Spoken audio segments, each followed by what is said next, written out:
নমস্কার। এনবিপি Unani and Ayurveda research সেন্টারের বিশেষ লাইভ ফোনের অনুষ্ঠানে সকল দর্শক বন্ধুদের অনেক অনেক স্বাগত। আবার আমরা লাইভে চলে এসেছি, সরাসরি আপনারা কথা বলতে পারছেন। আপনাদের শরীর স্বাস্থ্য সম্পর্কিত বিভিন্ন জিজ্ঞাসা নিয়ে অধীর আগ্রহে বসে থাকেন এবং আপনারা অপেক্ষায় থাকেন যে কি আলোচনা আজকে পাবেন ডাক্তারবাবুদের কাছ থেকে। সত্যিই তাই। এখন আমরা তো নানান রোগে রোগাক্রান্ত এবং সেই রোগ যাতে আমাদের কোনোভাবে ঘায়েল না করে, আমাদের শরীরে প্রবেশ না করে, আমাদের অর্গানগুলোকে আমরা কিভাবে ভালো রাখবো, এটাই কিন্তু আমাদের একটা চাওয়া পাওয়া থাকে। কিন্তু কোথা থেকে যেন বিভিন্ন রোগ আমাদেরকে ভীষণভাবে অ্যাটাক করে এবং ড্যামেজ করে। কেন করে এইগুলো নিয়ে তো আমাদের ডিটেলস আলোচনা হয়, প্রত্যেকদিনই আমাদের আলোচনা থাকে লাইভ অনুষ্ঠানে। তবু আরেকবার আপনাদেরকে সেইভাবে আপনাদের অ্যালার্ট করা, সজাগ করা, সচেতন করা এবং সতর্ক করে দেওয়াটাও মনে হয় একজন ডাক্তারবাবুর বিশেষ কাজ। অবশ্যই আজকে কিন্তু সেই নিয়ে আলোচনা হবে। আলোচনা তো একটা রাখবই অবশ্যই। আর NBP Unani Ayurveda research centre সেই কাজগুলো করে যাচ্ছে এবং তাদের গ্রুপ অফ ডক্টর সেইভাবে কাজ করে তারা কিন্তু ভীষণভাবে সাকসেসফুল। সবচেয়ে বড় কথা, আয়ুর্বেদ চিকিৎসার মাধ্যমে আয়ুর্বেদ চিকিৎসা আমাদের কি দিচ্ছে, তার বেনিফিটেড বাই আমরা কতটা আমরা তার থেকে পাচ্ছি, এটা আমাদের মধ্যেও একটা জিজ্ঞাসা থাকে। কিন্তু যখন আমরা এই আলোচনাগুলো আপনাদের কাছে পৌঁছে দিই তখন অনেকটাই আপনারা ক্লিয়ার হন এবং ভাবেন যে সত্যি আয়ুর্বেদ চিকিৎসা এইভাবে কিন্তু আপনাদেরকে ঘরে ঘরে পৌঁছে দিচ্ছে, একটা সুস্থতার জায়গা তৈরি করছে, একদম যেটা ন্যাচারাল ওয়েতে, একেবারে যেটা ভেষজগুণ সমৃদ্ধ, কি বলবো, যেটা প্রাকৃতিক ভেষজগুণ সমৃদ্ধ ঔষধ দ্বারা আপনি কিন্তু একটি সুস্থ সবল সতেজ জীবন ফিরে পাচ্ছেন।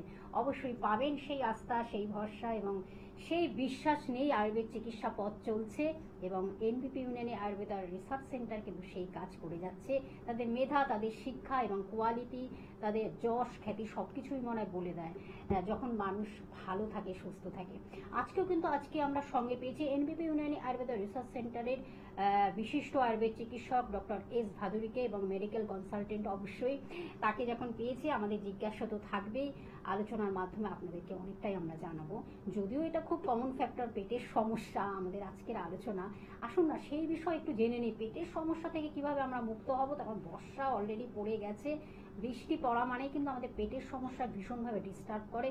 আর পেটের সমস্যা কিন্তু আমাদের যে কোনো কাজকে একেবারে আরো কনসেন্ট্রেশনটাকে নষ্ট করে দেয়।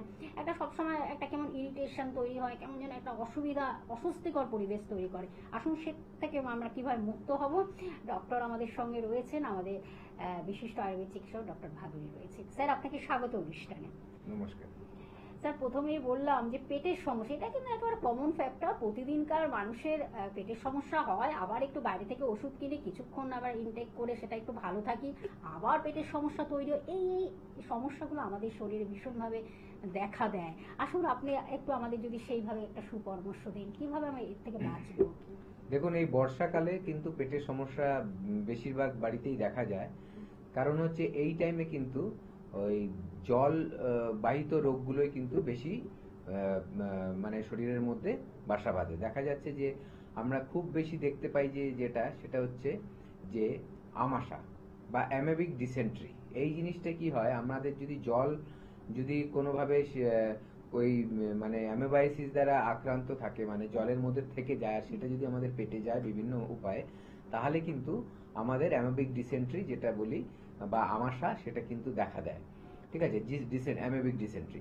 তো এইটার জন্য আমাদের কি করা উচিত এটা একটু আলোচনা করতে হয়। দেখুন, প্রথম কথা, আমরা অনেকেই কি করি যে সাপ্লাইয়ের জল খাচ্ছি, আবার অনেকে কি করছি যে আন্ডার ওয়াটার থেকে বোরিং করে তোলা বিভিন্ন ফ্ল্যাটে এখন যেটা বেশিরভাগ দেখা যায় যে তাদের রিজার্ভার নিজেদের নেই নিচে, কি করছে বোরিং করে জলটা পাম্প করে তুলে ওপরে ট্যাঙ্কের মধ্যে নিয়ে যাচ্ছে, ওখান থেকে প্রত্যেকটা ফ্ল্যাটে সাপ্লাই হচ্ছে এবং ফ্ল্যাটে প্রায় সবারই আজকাল কিন্তু ওই ওয়াটার ফিল্টার থাকছে, সেই ফিল্টার করে জলটা খাচ্ছে।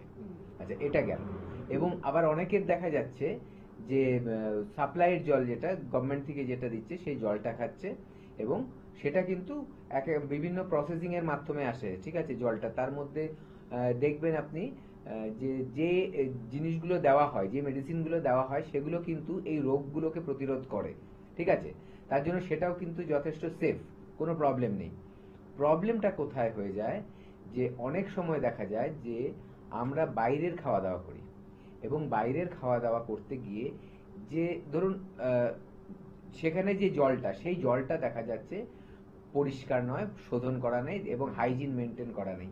একটা জগের মধ্যে জল রেখে দিচ্ছে, যেখানে বাসন মাজছে সেই জল থেকেই আবার হাত দিয়ে তুলে নিচ্ছে, এরকম একটা বিতিকিচ্ছিরি ব্যাপার থাকে। এবং আপনি কিন্তু প্রত্যেকটা রেস্টুরেন্টের, যদি ভালো রেস্টুরেন্টেও যান, সবার কিন্তু কিচেন কিন্তু আপনার চোখের সামনে সবারটা থাকে না, এবং সেখানে কিরকম জল ইউজ হচ্ছে, কি হচ্ছে, আদৌ ফিল্টার করা জল ইউজ হচ্ছে কিনা, তো এইগুলো যদি না হয় তাহলে সেখান থেকে কিন্তু আমাদের চান্সেস আছে যে আমাদের জলটার থেকে আমাদের শরীরে অ্যামোবাইক ডিসেন্ট্রি হওয়ার চান্স।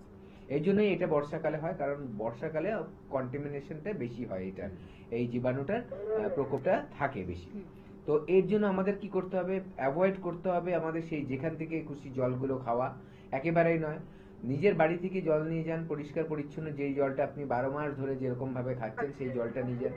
যদি সেটা না নেওয়া হয় তাহলে বলবো কোনো ভালো ব্র্যান্ডের সিল করা যে বটলগুলো থাকে সেগুলো কিনে এনে খান, এবং তাতে দেখে নেবেন তার ম্যানুফ্যাকচারিং ডেট কত, মানে বটলিং কবে হয়েছে, এক্সপায়ারি ডেট কত, সব দেখে নেবেন। যত কারেন্ট মালটা খাবেন, যত কারেন্ট থাকবে বটলিংটা, তত কিন্তু জলটা ভালো থাকবে। কারণ এখানে আরেকটা ব্যাপার থাকে, কারণ ওই প্লাস্টিক কিন্তু না হলে বোতলের মধ্যে আসতে থাকে।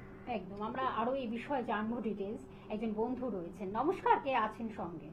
হ্যালো। হ্যাঁ নমস্কার, বলুন। হ্যাঁ, আমি হাওড়ার বাগনান থেকে বলছি। বলুন, কি সমস্যা? মানে ওই 3 দিন আসলে মানে ভুঁড়ি হয়ে যাচ্ছে। ভুঁড়ি হয়ে যাচ্ছে? হ্যাঁ। আচ্ছা, আপনার ওজন কত এখন? এখন 59। 59। 59। 59। হাইট কত আপনার? Height 5 foot 5। 5 ফুট 5। হ্যাঁ। আচ্ছা দেখুন, আপনার হাইট অনুযায়ী কিন্তু আপনার ওজনটা ঠিক আছে, কিন্তু আপনার মনে হচ্ছে যে ভুঁড়িটা বাড়ছে, তাই তো? মনে হচ্ছে না, সত্যিই ভুঁড়িটা বাড়ছে। আচ্ছা, খুব সুন্দর প্রশ্ন। না না, আমি সেটা বলছি না, মানে আপনি ফিল করেছেন বলেই বলছেন, এটা খুব ভালো প্রশ্ন করেছেন। আমি বোঝাচ্ছি ব্যাপারটা কেন হয় আর কি করতে হবে, আমি সব বলে দিচ্ছি। দেখুন, অনেকেই ভাবে, আপনি শুনতে থাকুন টিভিতে, দেখুন অনেকেই ভাবে কি যে আমি, আমার লম্বা চওড়া চেহারা, অনেকে বলে দেখবেন যে আমি তো লম্বা চওড়া তাই এই ওজনটা আমার জন্য ঠিক। হয়তো ওজনটা আপনার জন্য ঠিক, ঠিক আছে, বা অনেকের ধারণা আছে খাটোদের যদি ওজন থাকে সেটা নাকি লম্বা হলে সেই ওজনটা নাকি নর্মাল হয়ে যেত। ওটা ভুল ধারণা। যার যা হাইট সেই অনুযায়ী কিন্তু তার ওজনটা হতে হবে। এবং ওজনটা কিন্তু কিসের কিসের ওজন আমরা দেখতে পাই, প্রথম তো দেখতে পাই আমাদের হাড়ের ওজন থাকে, তারপরে হচ্ছে আমাদের মাংসপেশির ওজন থাকে, তারপরে ওজন থাকে হচ্ছে আমাদের বিভিন্ন অর্গান, যেগুলো শরীরের যে বিভিন্ন অর্গানগুলো আছে তার ওজন থাকে, তারপরে ব্লাডের ওজন থাকে, শরীরে যে জলের পরিমাণ থাকে তার ওজন থাকে, তার সাথেও আরেকটা ওজন থাকে যেটা হচ্ছে ফ্যাটের ওজন। এইগুলো ওজনের মধ্যে সবচেয়ে ক্ষতিকারক ওজন হচ্ছে এক্সট্রা ফ্যাটের ওজন, ঠিক আছে? এক্সট্রা ফ্যাট যেটা থাকে সেইটা আমাদের কমাতে হবে। অনেকে, যেমনি ম্যাডাম উনি বললেন 59 কেজি ওজন, 5 ফুট 5 ইঞ্চি, তার জন্য এই ওজনটা কিন্তু ঠিক, কিন্তু উনি দেখছে যে ওনার ভুঁড়িটা বেড়ে যাচ্ছে, সেখানে কিন্তু মাংসপেশি বাড়ছে না, ওনার কিন্তু ফ্যাটটা বাড়ছে। যেহেতু ফ্যাটটা বাড়ছে তার মানে এই ওজনটা ঠিক নেই। কি করতে হবে? প্রথমে হচ্ছে ওনার খাদ্য খাবার এমন করতে হবে, এবং তার সাথে আমাদের কিছু ট্রিটমেন্ট আছে, সেগুলো করলে ওনার ফ্যাটটা ঝরে যাবে, ফ্যাটটা কমতে থাকবে। ফ্যাটটা কমে গেল, একটা মানে মিনিমাম যতটা দরকার ততটা জায়গায় চলে এলো।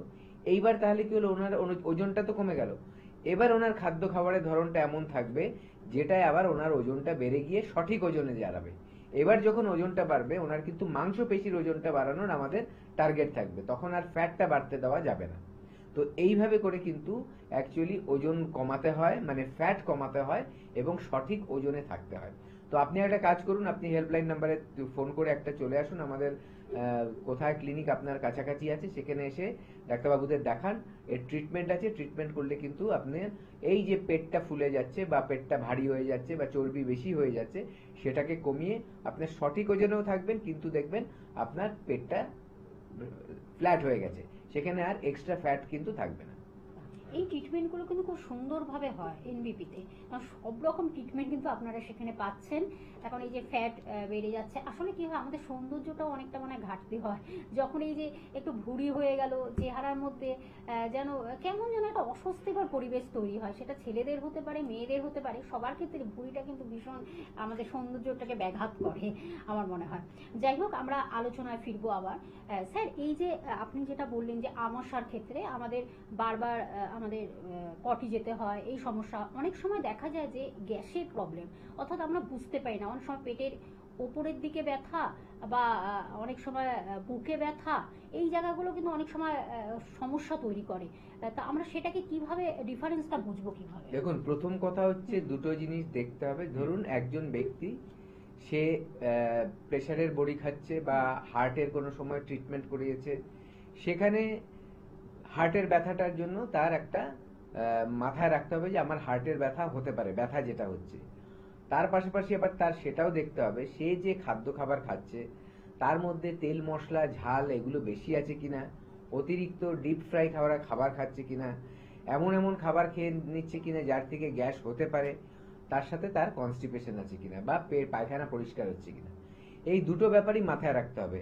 যদি দেখা যাচ্ছে তার পেটের সমস্যা আছে, তাহলে ধারণাটা সে একটা লেভেল অবধি ভাবতে পারে, হ্যাঁ এটা আমার মানে গ্যাসের ব্যথা। কিন্তু যদি হার্টের ব্যথা হয় তাহলে অনেক সময় দেখা যায় যে যদি গ্যাস অম্বলের বড়ি খেয়েও কিন্তু ওটা আধ ঘন্টার মধ্যে কমছে না বা 1 ঘন্টার মধ্যে কমছে না, তাহলে কিন্তু একটু সতর্ক হয়ে যেতে হবে, পারলে ডাক্তার দেখিয়ে নেওয়াটা ভালো। আর যদি কোনো সময় ব্যথা থেকে দেখা যায় যে ঘাম হচ্ছে খুব বেশি এবং ঘামটা কেমন ঠান্ডা ঘাম, ঠিক আছে, মানে শরীরটা ঘামটা হওয়ার পর শরীরটা পুরো ঠান্ডা লাগছে, এরকম যদি হয়, মুখ দিয়ে চেহারা আপনি বসে আছেন তাও ঘামছেন, ঠিক আছে, ব্যথাটাও থাকছে, বা দেখছেন ঘাড় থেকে ব্যথাটা নেমে হাতের একদিক দিয়ে নামছে, এই সিমটম গুলো যখন দেখবেন তাড়াতাড়ি কিন্তু ডাক্তারবাবুদের শরণাপন্ন হতে হবে, ওটা ফেলে রাখলে চলবে না। কারণ হয়তো ওটা হার্টের ব্যথা নাও হতে পারে, কিন্তু আবার চান্সেস আছে যে এটা হার্টের ব্যথাই। তো এগুলো এইভাবে কিন্তু ডিফারেন্সিয়েট করতে হবে যে আপনার লাইফস্টাইলটা কেমন, আপনার আগে কোনো সমস্যা এসছে কিনা, বা আপনি কোনো ইমার্জেন্সির জন্য কোনো একটা ওষুধ খেয়ে নিলেন অম্বলের কমানোর জন্য, তাও কমছে কিনা। যদি না কমছে তাড়াতাড়ি, তাহলে কিন্তু অবশ্যই এটাকে নজর দিতে হবে, ঠিক আছে। এইগুলো কিন্তু আমাদের মাথায় রাখতে হবে। সবচেয়ে প্রথম কথা যেটা আমাদের করা উচিত যে নিজেরা সতর্ক হতে হবে কিভাবে আমাদের খাদ্য খাবারের ধরনটা যদি বদলে নেন, এমন খাদ্য খাবার খাবো না আমরা যেটা থেকে গ্যাস অ্যাসিডিটি এগুলো হতে পারে, কনস্টিপেশন আসতে পারে, সেগুলো খাবার খাবো না। এবং এমন কিছু ফাস্ট ফুড জাঙ্ক ফুড খাবো না যার মধ্যে ফ্যাটের মাত্রা খুব বেশি, কোলেস্ট্রলের মাত্রা বেশি, যেগুলো খেলে হার্টের সমস্যা বা হাই প্রেশারের সমস্যা হতে পারে। এইভাবে যদি আমরা লাইফস্টাইলটা মেনটেন করতে পারি কিছু পরিবর্তন করে, তাহলে কিন্তু আমরা নিশ্চিত থাকতে পারি যে শান্তি মতো যে আমার কোনো সমস্যা নেই, বা ছোটখাটো সমস্যা হলে চট করে দেখলাম সেরেও গেল। তো এইভাবে আমাদের মেনটেন করতে হবে, তাহলেই কিন্তু আমরা সুস্থভাবে বেঁচে থাকতে পারবো আর মানে দীর্ঘায়ু লাভ করতে পারবো। একদম, আমরা আরো এই বিষয়ে আলোচনা করব। অবশ্যই একজন বন্ধু রয়েছেন। নমস্কার, কে আছেন সঙ্গে? নমস্কার, নমস্কার, বলুন। আমি প্রশান্ত বলছিলাম। কি সমস্যা? সমস্যা বলতে ডাক্তারবাবু, এই ঠান্ডা গরমে খুব ঠান্ডা লেগে যাচ্ছে। আচ্ছা আচ্ছা, আপনার কতদিন ধরে ঠান্ডাটা লাগছে? 1 সপ্তাহ হয়ে গেলে কন্টিনিউ কাশি, ঠান্ডা এবং গলা ব্যথা এসে লেগে আছে। আচ্ছা আচ্ছা, হ্যাঁ আপনি শুনুন আমি বলছি ব্যাপারটা। আপনি ঠিকই দেখুন বলছেন। এখন কি হচ্ছে, ওয়েদারটা ফ্লাকচুয়েট করছে। দেখবেন একদিন রাতের বেলা বৃষ্টি দিয়ে দিল, সারা রাত ঠান্ডা, সকালবেলা বৃষ্টি হচ্ছে ঠান্ডা, তারপরের দিনই দেখলেন আবার চড়া রোদ উঠলো। এবার মানুষের কাজকর্ম করতে বাইরে বেরোতে হচ্ছে, বা দেখবেন আপনি যেখানে রয়েছেন সেখানেও হয়তো টেম্পারেচারটা কম বেশি করে হচ্ছে। এই যে টেম্পারেচারটা কম বেশি হচ্ছে, এতে কি হয় আমাদের শরীরের ওপর একটা এফেক্ট পড়ে। তাতে কি হয়, আমাদের বডি কিন্তু অ্যাডজাস্ট করতে পারে না, এত হঠাৎ মানে এত তৎক্ষণাৎ যখনই চেঞ্জ হয়, তার জন্য কিন্তু মানুষের ঠান্ডা লেগে যাচ্ছে।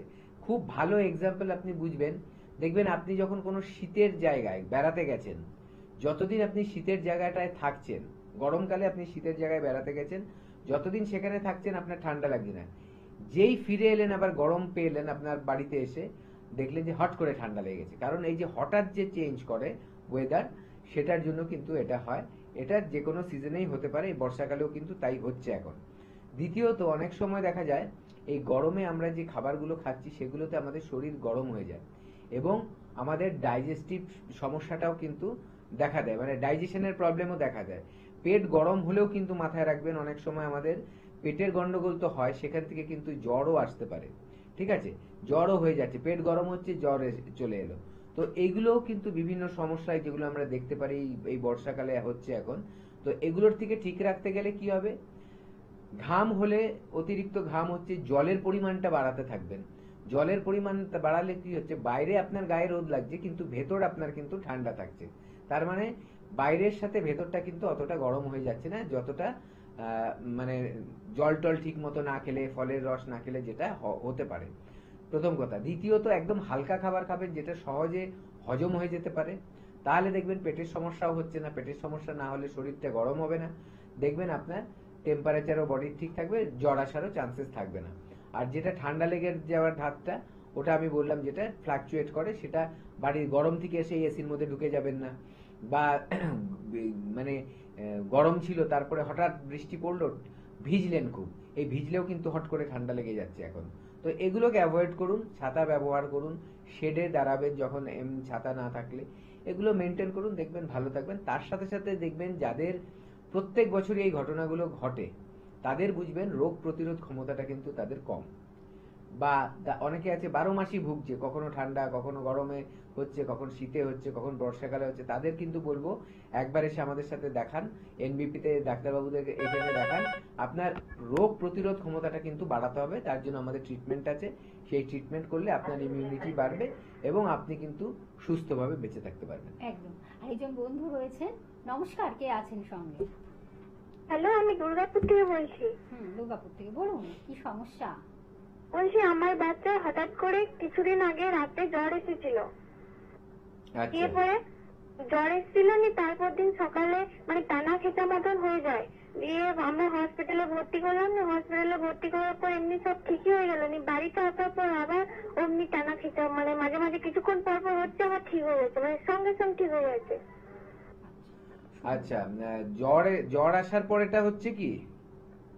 জ্বর রাতে এসেছিল হঠাৎ করে, দিয়ে পরে তারপর দিন সকালে মানে টানা খেঁচা মতন হয়ে গিয়েছিল। বয়স কত বাচ্চার? বাচ্চার বয়স 11 মাস। 11 মাস।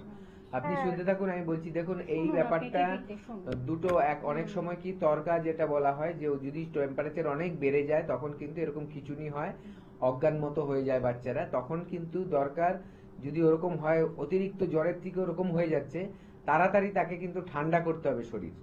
এটা মাথায় রাখবেন, এটা একটা ইমার্জেন্সি সিচুয়েশন, ঠিক আছে? না হলে কিন্তু ব্রেনে এফেক্ট করে, ক্ষতি হতে পারে। আর যদি দেখছেন আপনার এটা মাঝে মাঝে এরকম হচ্ছে, খিঁচুনি হচ্ছে, তারপরে আবার ঠিক হয়ে গেছে, তাহলে বলবো আপনি কিন্তু একবার দেরি না করে ডাক্তার দেখিয়ে নিন, ঠিক আছে? এত ছোট বাচ্চা, ভেতরে কি হচ্ছে না হচ্ছে কিছুই বাইরে থেকে কিন্তু বুঝতে পারবেন না, আর ফেলেও রাখবেন না। এটা মানে গাফিলতি করবেন না যে হচ্ছে আবার তো ঠিক হয়ে যাচ্ছে না। আপনি যেমনি ফোন করলেন, মানে চিন্তা করছেন বলে ফোনটা করলেন, তাই জন্য বলবো এটা ফেলে না রেখে তাড়াতাড়ি দেখিয়ে নিন কি কারণে এই খিঁচুনিটা হচ্ছে, ঠিক আছে? তার তো একটা কারণ থাকবে, নার্ভের সমস্যা হচ্ছে, ব্রেনে কোনো প্রবলেম হচ্ছে কিনা, সবকিছু কিন্তু এটা জানার ব্যাপার আছে, আর সেইভাবেই কিন্তু ওকে চিকিৎসা করাতে হবে। তাই এত ছোট বাচ্চাকে একেবারেই চান্স দেবেন না যে আরো 2 দিন দেখি, 3 দিন দেখি, যত তাড়াতাড়ি সম্ভব ডাক্তার দেখিয়ে দিন। একদম তৎক্ষণাৎ এই কাজগুলো কিন্তু করা উচিত, কারণ একদম ছোট্ট বাচ্চা। আর সবচেয়ে বড় কথা, এত ছোট বাচ্চাদের কিন্তু ইমিডিয়েট কিন্তু দেখাতে হয়। সেজন্য আপনার বাড়ির কাছে যদি কোনো চাইল্ড স্পেশালিস্ট থাকে, যাকে আপনি দেখান বা ভ্যাকসিন ট্যাক্সিন দিচ্ছেন, তার সাথে সবসময় যোগাযোগে রাখবেন, যে কোনো সময় ফোন করলে যাতে সে ধরে এবং ইমার্জেন্সিতে কি করতে হবে সে আপনাকে গাইড করে দেবে। একদম। আমি তার আগে অবশ্য আলোচনার আগে একবার বলে দিচ্ছি, এনবিপি ইউনানি আয়ুর্বেদা রিসার্চ সেন্টারে ডক্টর, গ্রুপ অফ ডক্টরসদের আপনারা কোথায় কখন পাচ্ছেন আমি সেটা শিডিউলটা জানাবো। তার আগে বন্ধুর ফোনটা নিয়ে নিন। নমস্কার, কে আছেন সঙ্গে? নমস্কার, আমি মেদিনীপুর থেকে বলছি। মেদিনীপুর থেকে বলছেন, বলুন কি সমস্যা? সমস্যা মাস 3-4 হচ্ছে, দেখছি গ্যাস হয়ে যাচ্ছে। হ্যাঁ, খাবার পরে অস্বস্তি ভাব, তারপরে সন্ধ্যাবেলা টিফিন করার মতো মানুষগুলো থাকছে না। কোনো ট্রিটমেন্টে কি আছেন? কোনো ট্রিটমেন্ট করেছেন গ্যাস অম্বলের? হ্যাঁ বলুন। গ্যাস অম্বলের কোনো ট্রিটমেন্ট করছেন? কোনো ডক্টর দেখানো হয়েছে? ট্রিটমেন্ট না, এমনি তো রিসেন্ট হলো মাস 2 এমনি তো বাজার থেকে এমনি আপনার বিভিন্ন রকম ওই গ্যাসের ওষুধ খাচ্ছি। আচ্ছা, আপনার যে গ্যাস অ্যাসিডিটি এগুলো হচ্ছে, তো আপনার রাতের খাবারটা কখন খাচ্ছেন? রাতের খাবার 11:30। হুম। আর কি তেল মশলা একটু বেশি খাওয়া হয়? আর রিচ তো সব দিনই খেয়ে এসেছি, আজকে নতুন না, সব দিনই। তবে এর মধ্যে একটা সমস্যা আছে, সকালের টিফিনটা ওই 11:30 11টা হয়ে যায়, কোনোদিন 12টা হয়ে যায়। আচ্ছা, আপনার আরেকটু জিজ্ঞাসা করছি, আপনার কোনো অ্যালকোহল নেবার রেগুলার নেন অ্যালকোহল? না না না না, কোনো নেশা টেশা আছে কি? না। ওই মাসে গেছে। আচ্ছা, আপনি শুনুন, আমি বলছি। আপনি শুনুন। দেখুন, এই যে আপনি একটা কথা বললেন, সারা জীবনই খেয়ে এসছি। অ্যাকচুয়ালি রোগ যে হয় মানুষের, তার কারণ থাকে, এবং রোগটা সারায় কে? শরীর নিজে নিজেকে সারায়। ঠিক আছে, এটা হচ্ছে নিয়ম। আমরা কি করি? তাকে সাপোর্ট দিই। আর এই সাপোর্টটা সবচেয়ে ভালো দেয় হচ্ছে আয়ুর্বেদ চিকিৎসা। কারণ কি আমি বলে দিচ্ছি। যখন আপনার একটা সিমটম দেখা দেবে, ধরুন আপনার গ্যাস হয়েছে, সাধারণভাবে একটা মানুষ কি করবে? ওষুধের দোকানে চলে যাবে, যে ওষুধের নাম জানে সে ওষুধের নাম বলে দেবে, আর যদি ওষুধের নাম না জানে দোকানদারকে বলবে, দোকানদারই ডাক্তারবাবু। ডাক্তারবাবুদের কোনো আর দরকার পড়ে না। তখন কি হয়? দোকানদারকেই বলবে আপনি একটা ওষুধ দিন, আমার গ্যাস হয়ে গেছে। এবং দোকানদার দুটো ফিল করে, একটা ফিল করে যে বাহ, আমি ডাক্তারের জায়গাটা নিয়ে নিলাম, আরেকটা কি যে আমার বিক্রিও হচ্ছে। তার জন্য সে একটা ওষুধ দিয়ে দেবে, যেই ওষুধটা সে খেলে এই যে গ্যাসটা সেটা চাপা পড়ে যাবে। এই যে চাপা পড়ে গেল, আদৌ কি সমস্যাটা ঠিক হলো? যদি সমস্যাটা ঠিক হয়ে যায়, আপনি কি প্রমাণ পাবেন? পরের দিন আর গ্যাসটা হবে না। আপনি যেরকম খাওয়া দাওয়া করছেন তাই করলেন, তবু গ্যাসটা হবে না। কিন্তু 100% লোকেরই তাই হয়, যারা রেগুলার গ্যাসের ওষুধ খায়, তাদের ডেইলি খেতে হয়। যেদিন খাবে না মারাত্মক ধরনের গ্যাস হয়ে যাবে বা অ্যাসিডিটি হয়ে যাবে। তার মানে রোগটা সারে না। এইবার তার মানে কি? আয়ুর্বেদ কেন সারাতে পারে? শরীর যে পরিস্থিতি বা শরীরের ভেতরকার পরিস্থিতি, বাইরের পরিস্থিতি যেরকম রাখলে শরীর নিজে নিজে নিজেকে সুস্থ করতে পারে, আয়ুর্বেদ সেই পরিবেশটা তৈরি করে। কিভাবে?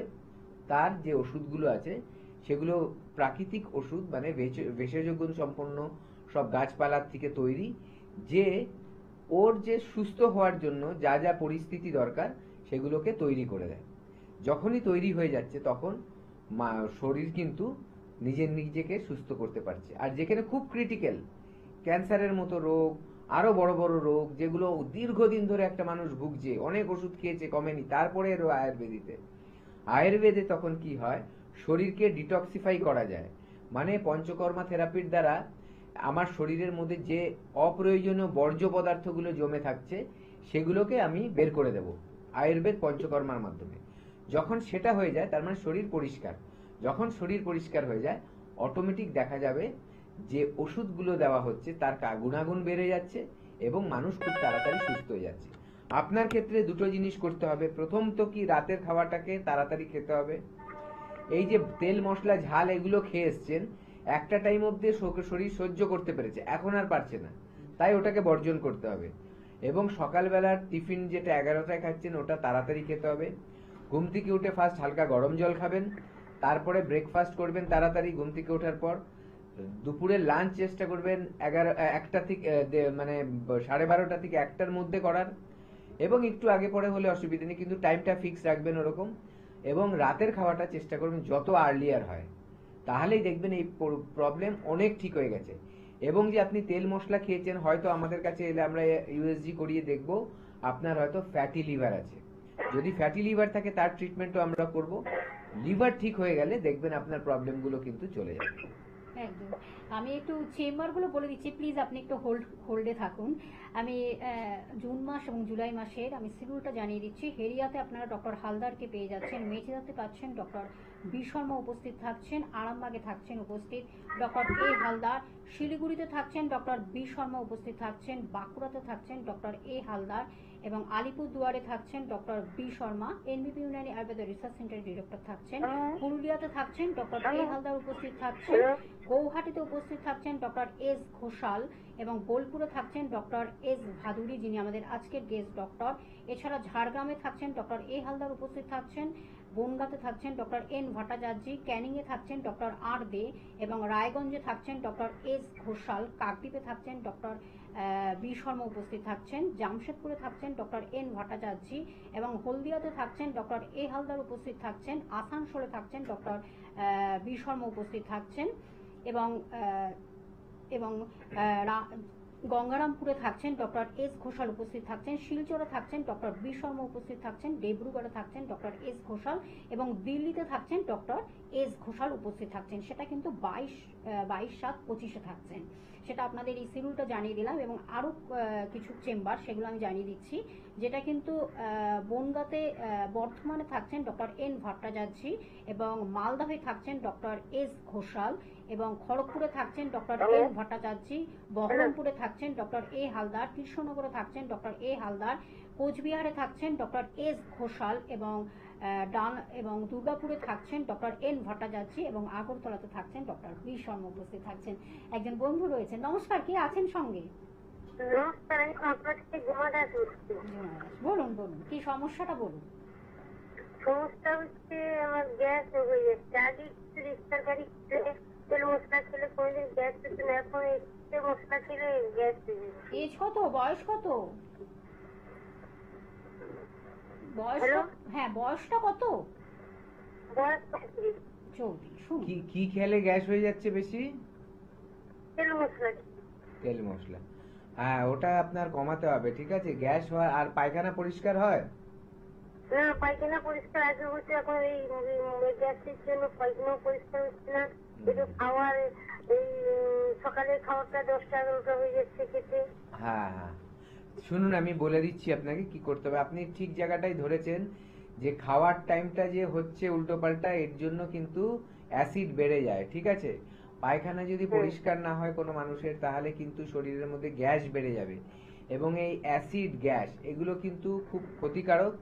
শুধু আপনার গ্যাস হলে বুকে ব্যথা, অ্যাসিড হলে গলা বুক জ্বালা, শুধু তাই নয়, এইগুলোর থেকে কিন্তু অনেক সময় দেখা যায় যে আমাদের যে পাকস্থলী তার মধ্যে কিন্তু আলসার হয়, গ্যাস্ট্রিক আলসার যেটা বলা যায়। ঠিক আছে, গ্যাস্ট্রিক আলসার, টিভিতে শুনুন।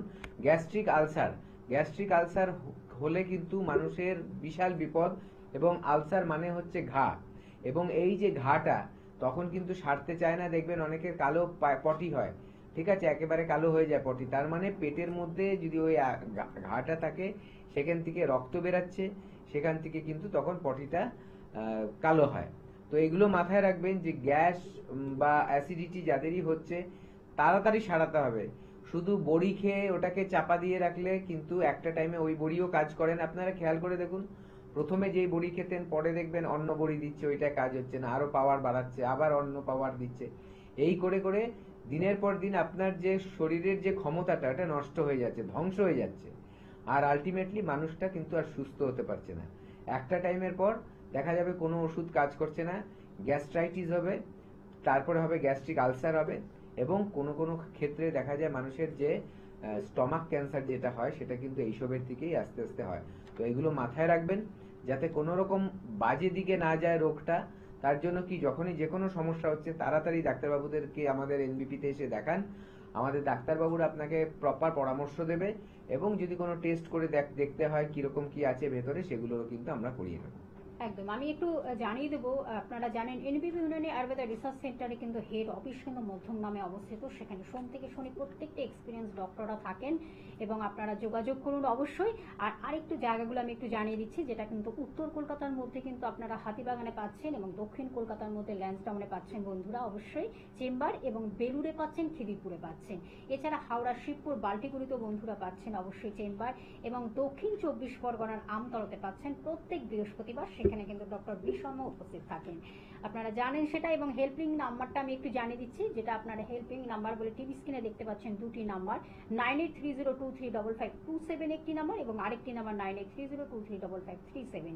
এই দুটি নাম্বার হলো হেল্পিং নাম্বার, যার মাধ্যমে আপনার ডিটেলসটা জানতে পারছেন, কোথায় কখন ডাক্তারবাবুরা বসছেন, আপনার বাড়ি থেকে চেম্বার কতটা কাছে না দূরে, সব কিছু জানার জন্য এই দুটি নাম্বার আপনারা নোট করে রাখুন, ভীষণভাবে আপনাদের হেল্প করবে। আর যদি কোথাও আপনারা ট্রিটমেন্ট করে থাকেন, তাই সেই চিকিৎসালয়ের অবশ্যই কিন্তু আপনার প্রেসক্রিপশন এবং রিপোর্টগুলো ক্যারি করবেন, নিয়ে আসবেন সঙ্গে। তাহলে কি হয়, আরো সুন্দরভাবে সেটা ডায়াগনোসিস হয় এবং প্রপার ট্রিটমেন্টটাও কিন্তু সুন্দরভাবে হয়। এনবিপি কিন্তু আপনাদের সেই কাজ করে যাচ্ছে। অবশ্যই আমরা একটু দেখে নেব এনবিপি ইউনানি আয়ুর্বেদ রিসার্চ সেন্টারে যারা এসেছেন তারা কতটা মানে উৎফুল্ল, কতটা আনন্দিত, কতটা উচ্ছ্বসিত, তারা একেবারে রোগ থেকে সুস্থতার জায়গা তৈরি হয়েছে। আসুন তারই এক ঝলক আপনাদের কাছে আমরা পৌঁছে দিচ্ছি।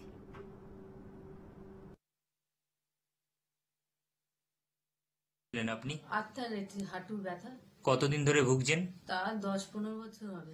এর আগে কোনো জায়গায় ট্রিটমেন্ট করেছিলেন? অ্যালোপ্যাথি ট্রিটমেন্ট করেছিলাম, কিন্তু কোনো ইয়ে হয়নি। অ্যালোপ্যাথি কোনো সুরাহা পাননি? কোনো সুয়ারে পাইনি। ডক্টর বি শর্মার কাছে কবে আসেন আপনি? ওনার কাছে তো এসেছি 15 দিন হলো, মানে 2 সপ্তাহ। 2 সপ্তাহ আপনি ওষুধ খেয়েছিলেন ওনার? খেয়েছি। খেয়ে এখন কেমন আছেন? খেয়ে এখন আমি খুবই ভালো আছি। মানে আগের তুলনায় আপনি অনেকটা আগের তুলনায় সুস্থ? অনেকই সুস্থ, হাঁটতেও পারছি। এতদিন হাঁটতে পারতাম না। মানে হাঁটতে পারতেন না, এখন হাঁটছেন? এখন হাঁটতে পারছি। এনবিপি ইউনানিয়ান আয়ুর্বেদ রিসার্চ সেন্টারের ট্রিটমেন্টে এখন অনেকটা সুস্থ অনেকটাই আপনি? ভালো। ওকে। আপনার নাম কি? নাম প্রবীর মণ্ডল, কোথায় থাকেন? সোনারপুর থানার অন্তর্গত নবাসাম গ্রাম। আচ্ছা, আপনার কি অসুখ হয়েছিল? অসুখ হয়েছিল আর্থারাইটিস, হ্যাঁ, মানে কোমরের যন্ত্রণা হতো, পায়খানারও সমস্যা ছিল। আচ্ছা, এখানে আপনি কতদিন ধরে ট্রিটমেন্ট করাচ্ছেন? 15 দিন। আচ্ছা, এখানে ট্রিটমেন্ট করিয়ে কেমন এখন আছেন 15 দিনের ওষুধ খেয়ে? আপাতত অনেকটাই ভালো। আচ্ছা, আপনার মানে এমনি আর কি কি সমস্যা ছিল? কোমরের যন্ত্রণা ছাড়াও আর কিছু সমস্যা ছিল? কোমরের যন্ত্রণা ছাড়া আর অ্যালার্জি বা এই সব সমস্যাগুলি, কানের ঠান্ডা লেগে যন্ত্রণা হতো, আচ্ছা, সেটা অনেকটা কমেছে। 15 তো দিনের 15 দিনের ওষুধ খেয়ে আপনি অনেক উপকার পেয়েছেন। অনেকটা উপকার পেয়েছে। কোথায় বাড়ি? কি রোগে ভুগছিলেন আপনি? কোমরের ব্যথা, পায়ের ব্যথা, নার্ভ ব্লক ছিল। কতদিন ধরে এই রোগে ভুগছেন? নার্ভ ব্লকটা কিছুদিন হয়েছিল, কোমরের ব্যথাটা 6-7 বছর। এর আগে কোনো জায়গায় ট্রিটমেন্ট করিয়েছিলেন? হ্যাঁ, অ্যালোপ্যাথি ডাক্তার দেখিয়েছি। অ্যালোপ্যাথিক যে ট্রিটমেন্টটা করিয়েছিলেন তাতে কোনো সুরাহা পেয়েছিলেন? ওই ব্যথা সেরে যেত, আবার ব্যথা হয়ে যেত। মানে যতদিন ট্রিটমেন্ট করিয়েছেন ওষুধ খেলে ঠিক থাকতেন, আবার আগের মতো? হ্যাঁ, ডক্টর বি শর্মার ট্রিটমেন্টে আপনি কতদিন রয়েছেন? মাস 6। মাস 6 মাস ওষুধ খেয়ে এখন আপনি কতটা সুস্থ আছেন? এখন ভালোই সুস্থ আছি। ভালোই হয়ে আছেন, তাই তো? তাহলে এনবিপি ইউনানিয়ান আয়ুর্বেদ রিসার্চ সেন্টারে আপনি ট্রিটমেন্টে এখন সুস্থ। সুস্থ আছি। আর রিপোর্ট তো ডাক্তারবাবু বললেন ভালো হয়ে গেছে। আপনার নাম? আমার নাম ধনঞ্জয় দাস। কোথায় বাড়ি আপনার? আমার বাড়ি হচ্ছে ডুমুর ব্লক। কি রোগে ভুগছেন আপনি? আমি এখন ওই পেচ্ছাপের রোগের জন্যই ভুগছি। মানে পোস্টেডের প্রবলেম? Prostate-এর আর কি problem। প্রবলেম আছে আপনার? আর সেরকম কোনো প্রবলেম নেই। কিডনির যে সমস্ত প্রবলেম ছিল, আচ্ছা, হ্যাঁ, কিডনির সমস্যায় কি আগে ভুগছিলেন? না, আমি কিডনির সমস্যা ভুগিনি। আচ্ছা, তবে পেচ্ছাপটা ক্লিয়ার হচ্ছিল না বলে ওই সমস্যাটা ফিল করছিলেন। ফিল মনে করছি। এর আগে কোনো জায়গায় ট্রিটমেন্ট করিয়েছেন? এই জায়গায় অনেক জায়গায় ট্রিটমেন্ট করেছিলাম, অ্যালোপ্যাথি। অ্যালোপ্যাথি ট্রিটমেন্টটা করে কোনো সুরাহা পেয়েছিলেন? পুরা কিছু পাইনি। মানে কিছুই এবার পাননি? কিছুই পাইনি, বেড়ে গেল। আচ্ছা, অ্যালোপ্যাথিকে ট্রিটমেন্ট করে আপনার বেড়ে গেছে? বেড়ে যাওয়ার পর আমি জুন মাসের 6 তারিখে আমাকে অপারেশনের ডেট দেয়। আমি অপারেশন না করে আমি এই 6 তারিখ, অপারেশনটা না করে আপনি ডক্টর বি শর্মার কাছে আসেন? হ্যাঁ, যোগাযোগ করে এবং প্রমোদ শর্মা এবং নিরঞ্জনা ভট্টাচার্য আচ্ছা। যোগাযোগ করে আমি ওনার প্রোগ্রাম দেখে এই ওষুধ খেয়ে 15 দিনের ওষুধ খেয়ে আমি যখন সুস্থ হতে লাগলাম। আপনি ওষুধ কতদিন খেয়েছেন? ম্যাডাম, আপনার নাম কি? আমার নাম অসীমা চৌধুরী। কোথা থেকে এসেছেন আপনি? আমি নাগের বাজার থেকে এসেছি। নাগের বাজার থেকে। আচ্ছা, আপনি কি সমস্যা নিয়ে এনবিপি তে এসেছিলেন? আমি এসেছিলাম, আমার সুগারের সমস্যা ছিল, ব্যথা ছিল, এইসব নিয়ে সমস্যাগুলো নিয়ে এসেছিলাম। আচ্ছা, আপনি কি যখন এসেছিলেন তখন কোনো ওষুধ খেতেন? না, আয়ুর্বেদিক ওষুধ আমি খাইনি, অ্যালোপ্যাথিক খেয়েছিলাম আগে। তখন অ্যালোপ্যাথি ওষুধ খেতেন? হ্যাঁ। আচ্ছা, তাতে কি কোনো ভালো ফল পেয়েছিলেন আপনি? দেখুন, আমি বেটার ফল পাওয়ার জন্য এখানে এসছেন আপনি আমাদের এনবিপি তে এসছেন একটা পার্মানেন্ট সলিউশনের জন্য। আচ্ছা, আপনি তারপরে আমাদের এখানে ট্রিটমেন্টে চালু করেছেন। হ্যাঁ, করার পর আজকের দিনে দাঁড়িয়ে আপনি কেমন আছেন? আজকের দিনে দাঁড়িয়ে আমি সুগারের ওষুধ খাচ্ছি না। সুগারের কোনো ওষুধ খাচ্ছেন না? সুগারের আচ্ছা। ওষুধ খাচ্ছি না।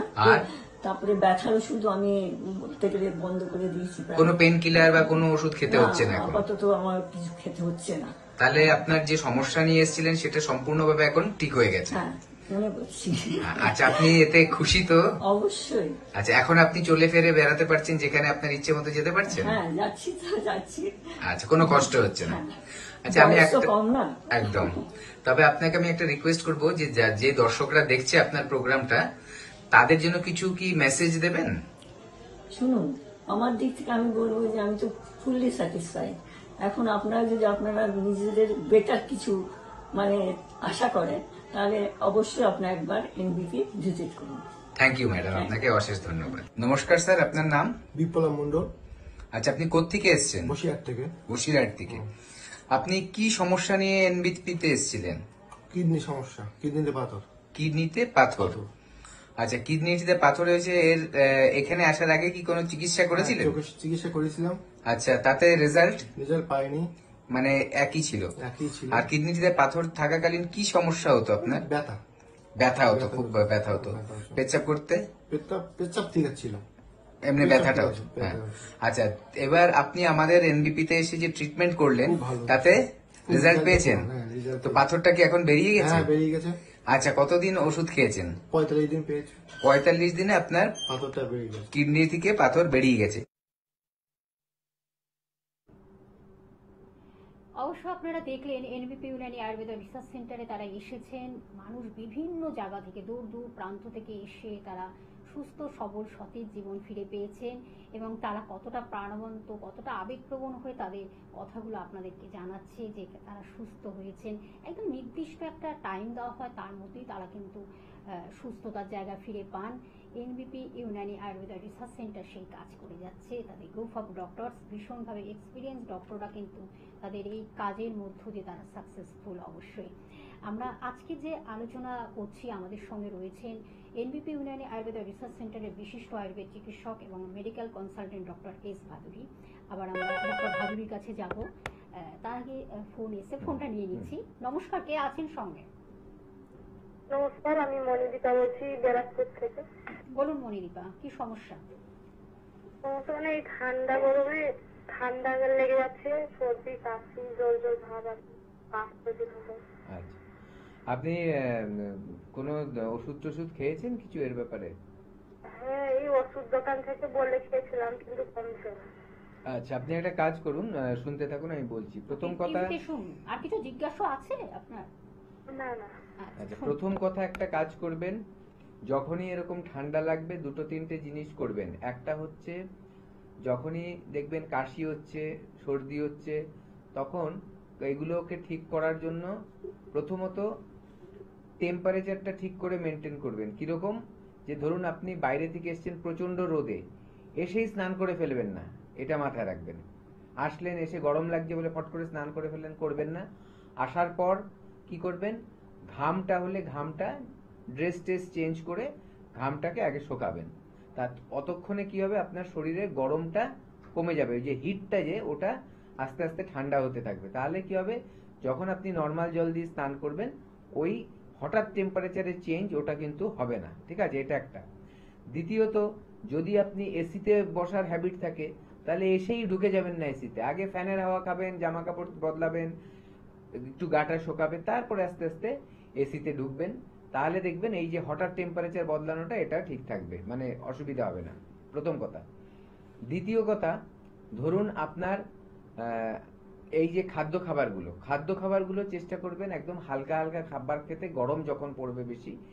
আর শীতকাল, বর্ষাকাল হলে আরেকটা মাথায় রাখবেন, যাতে পেটের গন্ডগোল না হয় সেটার দিকে নজর রাখবেন, কিন্তু সেখান থেকেও না হলে কিন্তু জ্বরজারিও আসে, এগুলো পেট গরম হয়ে গেলে এগুলো মাথায় রাখবেন। আরেকটা ব্যাপার করতে হবে, একটা কাঁধ বানাবেন। কাঁধ মানে কি করবেন, ধরুন তুলসী পাতা নেবেন, যষ্টি মধু নেবেন, তারপরে আপনার পিপুল নেবেন, ঠিক আছে? এইগুলো একসাথে করবেন। কিভাবে? যষ্টি মধু আর পিপুল এই দুটো পেয়ে যাবেন আপনি দশকর্মার দোকানে। তুলসী পাতা আপনার বাড়িতেও থাকতে পারে বা দোকান থেকে নিয়ে আসবেন। তার সাথে যদি কাশিটা বেশি থাকে তাহলে আপনি বাসক পাতা নিয়ে নেবেন। এই সবগুলো ভালো করে আগে ধুয়ে, ঠিক আছে, গরম মানে একটা কি করবেন, পাত্রের মধ্যে জল দিয়ে সেটাকে ভালো করে ফোটাতে থাকবেন। যদি 2 কাপ জল থাকে, 2 কাপ জলে ফোটাতে ফোটাতে ওটাকে 1 কাপ জল করে ফেলবেন। এই জিনিসটাকে একটু পারলে কি বলে ওটা, মধু দিয়ে, যদি মধু না থাকে তাহলে তাল মিছরি, দুটোর মধ্যে যেটা পাবেন, মধু অল্প অথবা তাল মিছরি দিয়ে ওটার সাথে মিশিয়ে চায়ের মতো চুমুক দিয়ে দিয়ে খাবেন। তার সাথে একটু গোলমরিচও অ্যাড করবেন খাবার সময়। আরেকটা কাজ করবেন, পারলে একটু আদাও দিয়ে দেবেন। এইগুলো দিয়ে যখনই খাবেন না, 2-3টে কাজ হবে। যখনই আদাটা দেবেন, আপনার ব্লাড সার্কুলেশনটা শরীরে খুব ভালো হবে, তরল থাকবে, ঠিক আছে? এবং দেখা যাবে যে গলার ব্যথা ট্যাথাগুলো কমে যাচ্ছে এই ইয়ে খাওয়াতে, কি বলে আমাদের আদাটা খাওয়াতে। আর যেগুলো বললাম সেগুলোতে দেখবেন আপনার কাশিও কমাবে, এবং বুকে যদি কফ জমে থাকে সেটাকে কিন্তু আস্তে আস্তে তরল করে দেবে। এইটা মেনটেন করুন। তার পাশাপাশি 2-3 বার করে কি করবেন, আপনি পাটা গরম জল, যেটা সহ্য হবে পায়ে সেরকম গরম জলের মধ্যে চুবিয়ে রাখবেন। দেখবেন গা যদি গরম থাকে টেম্পারেচার, সেটাও কিন্তু আস্তে আস্তে কিন্তু আপনার একটা ঘাম দেবে, ঘাম দিয়ে মনে হয় জ্বরটা ছেড়ে গেল এরকম লাগবে। এবং দেখবেন ব্লাড সার্কুলেশনটা ভালো হওয়াতে আপনার শরীরে একটা তরতাজা ফিল হবে। আর যে সর্দি কাশির থেকে যে একটা কেমন গা ম্যাজ ম্যাজ করায়, সেটাও কিন্তু ঠিক হয়ে যাবে। আর আরেকটা করবেন, যদি দেখছেন নাক বন্ধ হয়ে আছে, ঠিক আছে, বা কপাল ব্যথা করছে সর্দি লেগে, তাহলে একটা পাত্রের মধ্যে ভেপার নেওয়া, মানে গরম জলে টকবক হচ্ছে সেটা নামিয়ে নিয়ে ওই ভেপারটা নাক মুখ দিয়ে টানবেন। তাহলে দেখবেন যে ওই কফগুলো কিন্তু গলে গলে আস্তে আস্তে কিন্তু 1-2 দিনে বেরিয়ে যেতে থাকবে, আর আপনার কিন্তু শরীর সুস্থ হতে থাকবে। এইভাবে মেনটেন করুন। আর ঠান্ডার মধ্যে মানে এরকম টেম্পারেচার চেঞ্জ হলে ফ্রিজ থেকে বের করে জিনিস খেয়ে নেবেন না, বরফ খেয়ে নেবেন না, এগুলো কিন্তু মাথায় রাখবেন। ঠান্ডা দই খেয়ে নেবেন না, এগুলো কিন্তু মেনটেন করে চলবেন। খুব সুন্দরভাবে কিন্তু ডাক্তারবাবু আপনাদের অ্যানালিসিস করে দিচ্ছেন। তার কারণ আপনারা জানেন আয়ুর্বেদ চিকিৎসা এমন একটি চিকিৎসা পদ্ধতি যার কোনো সাইড এফেক্ট নেই, অর্থাৎ পার্শ্ব প্রতিক্রিয়া নেই, যেটা আমরা একটু ভয় পাই। পার্শ্ব প্রতিক্রিয়া নেই, তার সাথে নো কেমিক্যালস, রাসায়নিক পদার্থ মিশ্রিত না, একদম ভেষজ গুণ সমৃদ্ধ, তার সঙ্গে কাটা ছেঁড়া নেই। এটা আমরা আরো ভয় পাই। অপারেশন থিয়েটারে গিয়েও কিন্তু অনেক সময় অনেক কিছু হয়ে যায়, বা একবার অপারেশন হলেও সেটা সাকসেস পায় না, আবার দ্বিতীয়বার এই যে নানান সমস্যাগুলো তৈরি হয়। কিন্তু আয়ুর্বেদ চিকিৎসা অন্য কথা বলছে, যেটা কিন্তু বিনা অপারেশনে কিন্তু আপনি একটা সুস্থতার জায়গা পাচ্ছেন। একজন বন্ধু রয়েছেন, নমস্কার, কে আছেন সঙ্গে? হ্যাঁ, হ্যালো, নমস্কার ম্যাডাম। নমস্কার, আপনাকে বলুন। ডাক্তারবাবু নমস্কার। হ্যাঁ নমস্কার। হ্যাঁ, আমি হুগলি কন্যগর থেকে মানব মুখার্জি বলছিলাম। হ্যাঁ বলুন। বলুন মানব বাবু, কি সমস্যা? আমার প্রচন্ড মাথা ঘুরছে, এই 2-4 দিন হলো প্রচন্ড মাথা ঘুরছে, এবং উঠতে গিয়ে ওটা থেকে বসা থেকে উঠতে গিয়ে প্রচন্ড মাথা ঘুরে যাচ্ছে। আর এদিকে মাথা ঘুরে ওষুধও পেয়েছি, ডাক্তার দেখিয়েছি, ওষুধও পেয়েছি, তাদের থেকে কিছু কমেনি। এবং সবচেয়ে বড় কথা, খুব ধোঁয়াশা ভাব, চোখে খুব ধোঁয়াশা ভাব, এবং এক্সট্রিমলি ড্রাউজি মুখ, মানে একদম এত তন্দ্রাচ্ছন্ন ভাব আসছে যে চোখ তাকাতে পারছি না, চোখ খুললেই মানে মাথা ঘুরে যাচ্ছে। আচ্ছা, আপনার প্রেশারটা মাপিয়েছেন? হ্যাঁ, প্রেশারটা মাপিয়েছেন? হ্যাঁ, প্রেশার একবার হাই হচ্ছে, একবার লো হচ্ছে। 140/70, 100/60, 80/40 এরকম ব্লাড টেস্ট করছে। ইউরিয়া ক্রিয়েটিনিনও ব্লাড টেস্ট করছে। বয়সটা একটু জানবো, বয়সটা বলুন। আপনার বয়সটা কত? এজ কত আপনার? এজ হচ্ছে 38। আচ্ছা, আর আপনার যে কাজকর্ম করছেন সেই কাজকর্ম কি ধরনের কাজকর্ম করছেন? আমি একটা ঘুরে মার্কেটিং এর কাজকর্ম করি, ওই মার্কেটিং বলছি, ডেলিভারি মার্কেটিং, একটা ঘোড়ার কাজকর্ম, কুরিয়ার সার্ভিসে কাজ করবো। আচ্ছা আচ্ছা, মানে আপনার যখন বসা থেকে উঠছেন তখনই মাথাটা টলে যাচ্ছে, তাই তো? হ্যাঁ, মাথাটা ঝিনঝিন করছে, মাথাটা ভারী লাগছে, মাথাটা ঝনঝন করে উঠছে, তারপর এখন হাত ধরছে, ডায়াবেটিস হচ্ছে, এইরকম হচ্ছে। আচ্ছা, আপনি শুনুন, আমি বলছি, আপনি টিভিতে শুনুন। আমি বলছি, শুনুন, ডাক্তারবাবু বলছি। দেখুন, আপনার যে প্রবলেমটা, যদি এরকম প্রেসার ফ্লাকচুয়েট করে, এটা কিন্তু খুব বাজে, ঠিক আছে? ধরুন কারো প্রেসার একটা লেভেলে থাকছে, সেটা একটু হয়তো বেশি, কিন্তু সেটা তার কোনো অসুবিধা হচ্ছে না, কোনো রকম প্রবলেম হচ্ছে না, সেটা একরকম। আবার কারো প্রেসার একটু লো থাকে, সেটা বয়স অনুযায়ী একটা ব্যাপার থাকে, তো সেটা তারও কারো কোনো অসুবিধা হচ্ছে না, সেটা একরকম। কিন্তু বাড়ছে কমছেটা হলে আপনি বুঝতেই পারবেন না যে আপনার প্রেসারটা কেমন আছে। এখন একরকম দেখছেন, একটু পরে আর একরকম দেখছেন। আপনি এখন দেখলেন লো, আপনি কাজ করতে করতে গিয়ে হট করে বেড়ে গেল, তাহলে আপনার সমস্যা দেখা দিতে পারে। এইগুলো তো একটা প্রবলেম। আরেকটা আবার অনেক সময় হয় যে আমরা হয়তো বুঝতে পারি না, ঘাড়ে হয়তো স্পন্ডেলাইটিস থাকে, যেখানে ঘাড়ে ব্যথা থাকে, এবং যারা একটু ভারী কাজ করে অথবা মাটির দিকে মানে নিচের দিকে টেবিলের দিকে তাকিয়ে তাকিয়ে বেশিক্ষণ থাকতে হয় কম্পিউটারে বা ল্যাপটপে, বা ধরুন অতিরিক্ত মাত্রায় মোবাইল ঘাঁটছে, এইসব মানুষদের কিন্তু দেখা যায় যে সার্ভাইকাল স্পন্ডেলোসিসটা খুব অল্প বয়সেও চলে আসে। এবং তাদের যদি একটু বাড়াবাড়ি হয় তাহলে তো ঘাড়ে তো ব্যথা থাকবেই, তার সাথে সাথে কিন্তু এই মাথা ঘোরানোর সমস্যাটা থাকবে। ঠিক আছে, তো অ্যাকচুয়ালি আপনার কি হয়েছে সেটা যদি ট্রিটমেন্ট করতে হয় তাহলে আপনার আমাদের কাছে আসতে হবে, এসে আমাদেরকে দেখাতে হবে। আমাদের ডাক্তারদের দেখালে ডাক্তারবাবুরা আপনাকে মেডিসিন দেবে, এবং কিছু ডায়াগনোসিস করার জন্য যদি কোনো এক্সরে বা কোনো রকম টেস্ট দরকার হয় সেগুলো করিয়ে নেবেন। এবং তাহলে কি হবে, আপনার প্রপার ট্রিটমেন্টটা হবে। প্রপার ট্রিটমেন্টটা হলে যে কারণে সমস্যাটা দেখা দিচ্ছে, মাথা ঘোরানোটা একটা সিমটম, কেন হচ্ছে, কারণ আমি বুঝলাম অনেকগুলো কারণ, তো গ্যাস হলেও মাথা ঘোরায়, প্রেশার চেঞ্জ হলেও প্রেশার, হাই প্রেশারে অনেক সময় ঘোরায়, লো প্রেশারে অনেক সময় ঘোরায়, দুর্বলতার থেকে মাথা ঘোরায়, স্পন্ডেলাইটিস হলেও মাথা ঘোরায়। তো আপনার কেন ঘুরছে সেটা জানতে হলে কিন্তু অবশ্যই ডাক্তারবাবুদের কাছে আমাদের এখানে আসতে হবে, আপনার এসে দেখিয়ে ট্রিটমেন্ট করাতে হবে। একদম, আমরা অবশ্য আলোচনায় ফিরবো, তার আগে আমি একটু বলে দেবো ডাক্তারবাবুদের চেম্বারগুলো কোথায় কখন আপনারা পাচ্ছেন। হেরিয়াতে ডক্টর এ হালদার উপস্থিত থাকছেন, মেচেদাতে থাকছেন doctor B Sharma, NBP Unani Ayurveda research centre director থাকছেন, এবং আরামবাগে থাকছেন ডক্টর এ হালদার, শিলিগুড়িতে ডক্টর বি শর্মা উপস্থিত থাকছেন, এবং বাঁকুড়াতে থাকছেন ডক্টর এ হালদার উপস্থিত থাকছেন, আলিপুরদুয়ারে ডক্টর বি শর্মা, এবং পুরুলিয়াতে ডক্টর এ হালদার, এবং গৌহাটিতে ডক্টর এস ঘোষাল থাকছেন, বোলপুরে থাকছেন ডক্টর এস ভাদুরী, যিনি আমাদের আজকের গেস্ট ডক্টর, এবং ঝাড়গ্রামে থাকছেন ডক্টর এ হালদার, এবং বনগাঁতে থাকছেন ডক্টর এন ভট্টাচার্য, ক্যানিংয়ে থাকছেন ডক্টর আর দে, এবং রায়গঞ্জে থাকছেন ডক্টর এস ঘোষাল, কাকদ্বীপে থাকছেন ডক্টর বি শর্মা, এবং জামশেদপুরে থাকছেন ডক্টর এন ভট্টাচার্য, হলদিয়াতে থাকছেন ডক্টর এ হালদার, এবং আসানসোলে থাকছেন ডক্টর বি শর্মা, এবং গঙ্গারামপুরে থাকছেন ডক্টর এস ঘোষাল, এবং শিলচরে থাকছেন ডক্টর বি শর্মা, এবং ডিব্রুগড়ে থাকছেন ডক্টর এস ঘোষাল, এবং দিল্লিতে থাকছেন ডক্টর এস ঘোষাল। দিল্লিতে থাকছেন, সেটা কিন্তু 22/7/25 আপনারা চেম্বারে পাচ্ছেন ডক্টর এস ঘোষালকে, এটা আপনাদের জানিয়ে দিলাম। এছাড়া কিন্তু আরও যে কিছু চেম্বার রয়েছে সেগুলো আমি একটু জানিয়ে দিচ্ছি। বর্ধমানে থাকছেন ডক্টর এন ভট্টাচার্য, মালদায় থাকছেন ডক্টর এস ঘোষাল, এবং খড়গপুরে থাকছেন ডক্টর এন ভট্টাচার্য, এবং বহরমপুরে থাকছেন ডক্টর এ হালদার, কৃষ্ণনগরে থাকছেন ডক্টর এ হালদার, এবং কোচবিহারে থাকছেন ডক্টর এস ঘোষাল, এবং দুর্গাপুরে থাকছেন ডক্টর এন ভট্টাচার্য, এবং আগরতলাতে থাকছেন ডক্টর বি শর্মা উপস্থিত থাকছেন। আপনারা জানেন এনবিপি ইউনানি আয়ুর্বেদা রিসার্চ সেন্টারের হেড অফিস কিন্তু মধ্যমগ্রামে অবস্থিত, সেখানে সোম থেকে শনি কিন্তু এক্সপিরিয়েন্স ডক্টররা থাকছেন এনবিপি, এবং হাতিবাগানে, যেটা উত্তর কলকাতার হাতিবাগানে আপনারা পাচ্ছেন চেম্বার, এবং দক্ষিণ কলকাতার ল্যান্সডাউনে পাচ্ছেন, এছাড়া বেলুড়ে পাচ্ছেন, খিদিরপুরেও চেম্বার রয়েছে, এছাড়া হাওড়া, শিবপুর, বাল্টিগুড়িতেও আপনারা চেম্বার পাচ্ছেন, এবং দক্ষিণ কলকাতার আমতলাতে, দক্ষিণ চব্বিশ পরগনার আমতলাতে পাচ্ছেন, সেখানে ডক্টর বি শর্মা কিন্তু উপস্থিত থাকেন প্রত্যেক বৃহস্পতিবার। হেল্পিং নাম্বারটা আমি আরেকবার বলে দিচ্ছি, 9830235527 একটি নাম্বার, এবং আরেকটি নাম্বার 9830235537। এই দুটি নাম্বার হলো হেল্পিং নাম্বার, যার মাধ্যমে আপনি ডিটেলসটা জানতে পারছেন, আপনার বাড়ি থেকে চেম্বার কতটা কাছে না দূরে সব কিছু জানার জন্য এই দুটি নাম্বার আপনাকে ভীষণভাবে হেল্প করবে। আর যদি কোথাও ট্রিটমেন্ট করে থাকেন তার প্রেসক্রিপশন এবং রিপোর্টগুলো ক্যারি করবেন, নিয়ে আসবেন সঙ্গে, তাহলে কি হয়, সুন্দর করে সেটা প্রপার ডায়াগনোসিস হবে, প্রপার ট্রিটমেন্টের মাধ্যমে আপনি কিন্তু একটা সুস্থ সবল সঠিক জীবনকে ফিরে পাচ্ছেন। নমস্কার, কে আছেন সঙ্গে?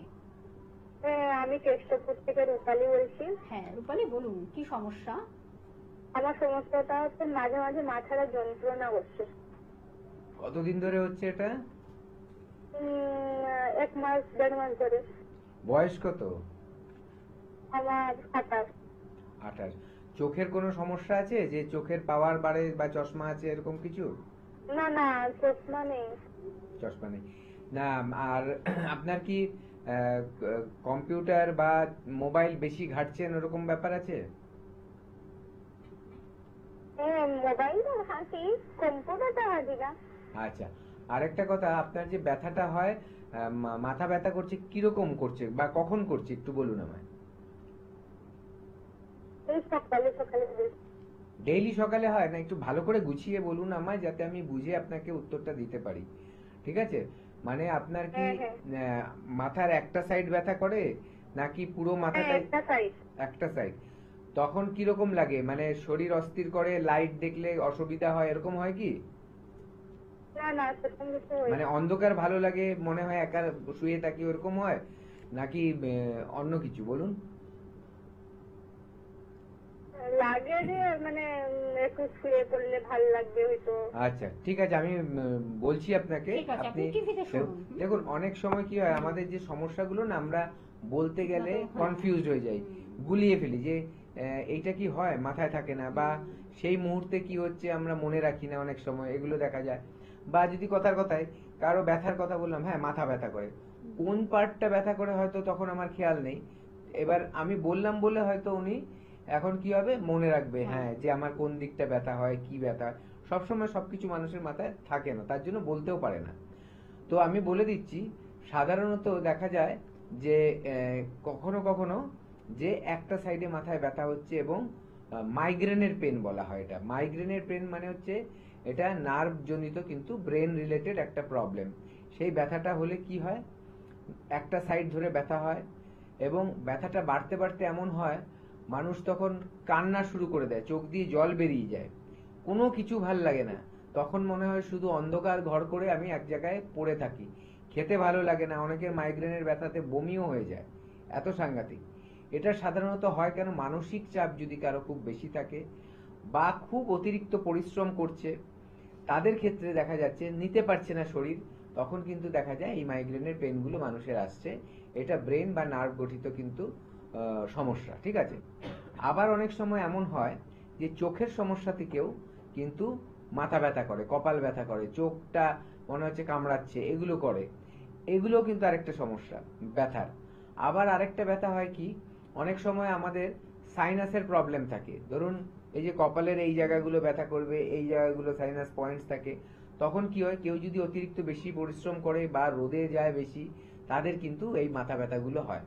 তো বিভিন্ন কারণে মাথা ব্যথা হতে পারে, সঠিক কি কারণে মাথা ব্যথা সেটা কিন্তু আমাদের খুঁজে বার করতে হবে। খুঁজে বার করার জন্য আপনার একবার আমাদের কাছে আসতে হবে, আমাদের ডাক্তারবাবুরা এটা খুঁজে বের করে তার ট্রিটমেন্ট করবে। সবগুলোরই কিন্তু ট্রিটমেন্ট রয়েছে এনবিপি রিসার্চ সেন্টারে, সবগুলো প্রবলেমেরই কিন্তু ট্রিটমেন্ট হয়। একটাই যেটা করতে হবে, আপনার আসতে হবে। ওভার টেলিফোন আপনাকে কিন্তু সব সমাধান দেওয়া যাবে না, কিছু কিছু আমরা টিপস বলে দিই যেগুলো কাজ করে।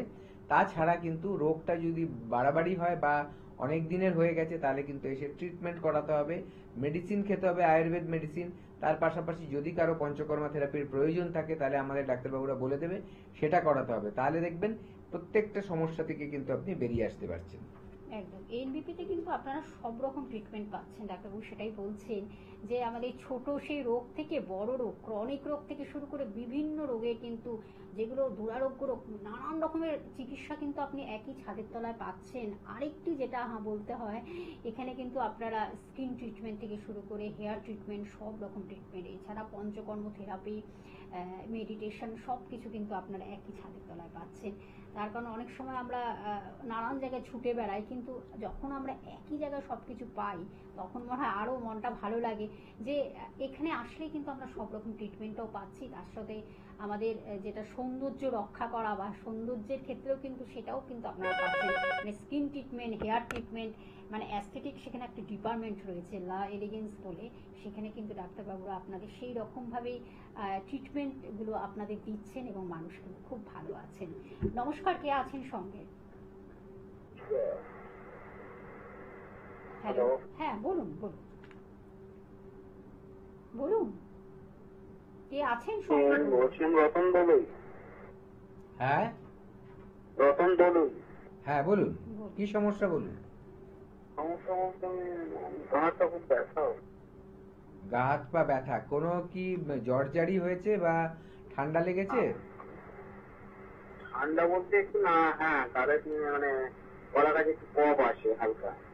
আচ্ছা, আর ব্যথাটা হচ্ছে কি সারা গায়ে হচ্ছে নাকি কোনো জয়েন্টে হচ্ছে পার্টিকুলার? বেশিরভাগটা পিঠের চালে, পিঠের দিকে একটু হচ্ছে। হ্যাঁ পিঠের দিকে একটু বেশি হচ্ছে। আচ্ছা, পিঠের দিকে হচ্ছে। এমনি আপনার কি ধরনের কাজ করতে হয় বলুন? বসে কাজ করবেন। আচ্ছা, অনেকক্ষণ ধরে বসে কাজ করতে হয় কি? হ্যাঁ, বসে কাজ করে ডিজাইনের কাজ করি আমি একটা আচ্ছা আচ্ছা, তার মানে সামনের দিকে মাথা ঝুঁকিয়ে কাজ করতে হয়, তাই তো? হ্যাঁ হ্যাঁ হ্যাঁ। আচ্ছা, আপনি শুনুন, আমি বলে দিচ্ছি। দেখুন, এই যে সমস্যাটা, পিঠের সমস্যাটা যেটা বলছেন, ঘাড়ের সমস্যা, এইটা কিন্তু যাদের, এই যে আপনি ডিজাইনিং এর যে কাজ করছেন, এতে কিন্তু বসে বসে করছেন, তার সাথে সাথে সামনের দিকে ঝুঁকে করছেন, এতে ঘাড়ে ব্যথা কিন্তু হবেই। একদিন হবে না, দুদিন হবে না, দিনের পর দিন একইভাবে কাজ করতে করতে কিন্তু আমাদের যে ঘাড়ের যে শেপটা, ঘাড়ের শেপটাই উল্টো হয়ে যায়। যখনই উল্টো হবে অটোমেটিক ব্যথা। আমি একটা সাধারণ, ধরুন আমার এই হাতটা আমি এইভাবে ভাঁজ করতে পারি, কিন্তু উল্টো দিকে তো আমি ভাঁজ করতে পারবো না। এবার ধরুন দিনের পর দিন আমি চেষ্টা করছি এটাকে জোর করে করে ভাঁজ করার, তখন কি হবে? এখানে আমার আস্তে আস্তে ব্যথার সৃষ্টি হবে।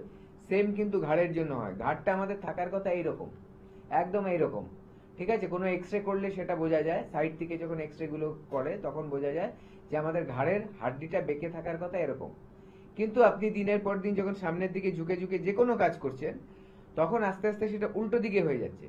উল্টো দিকে হওয়া মানেই ওখানে নার্ভের ওপর চাপ পড়ছে, আপনার জয়েন্টের ওপরে চাপ পড়ছে, এবং আপনার কিন্তু ব্যথার সৃষ্টি হবে। তো এটাকে অ্যাভয়েড করতে হবে। আপনার কাজের ধরনটা, আপনি তো কাজটা ছাড়তে পারবেন না, কিন্তু কাজটা কিভাবে ম্যানেজ করা যায় আর একটু উঁচুতে তুলতে হবে, যাতে আপনার ঘাড় নামাতে না হয় কাজটা করতে গিয়ে, এইভাবে করতে হবে। তার পাশাপাশি এর ট্রিটমেন্ট আছে আয়ুর্বেদে, পঞ্চকর্মা থেরাপিতে এটা খুব ভালো কাজ করে। আমাদের এখানে এই ট্রিটমেন্টটা হবে।